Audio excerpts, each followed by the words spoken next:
fær langt með að tryggja þetta fyrir þínu menn hérna í kvöld. Hvað gerist þarna í 4. leikluta þegar þú bara ferð í gang?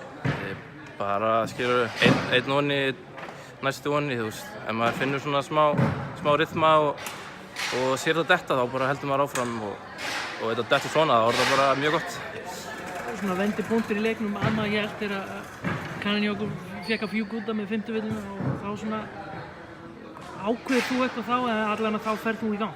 Ég vissi ekki að það var komið 5 villur, ég bara var að horfa á klukkuna 3 mínútur eftir og svo horfi ég á Kanan, síðan á bekknum, horfa á töfluna, síðan 5 villur og svona, hann er farin út, ég hafði ekki hugmyndið það.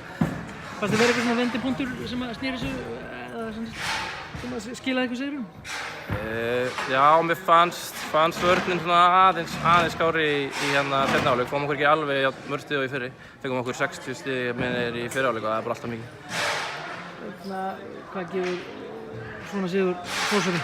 Það gefur okkur helling, fyrsti útisigurinn okkar og hérna 3. sigurinn í deildinni og við ætlum að byggja þessu og við vorum skítlélegir í síðasta leik og við vorum staðnir í að gera betur í dag. Takk fyrir þetta. Takk fyrir.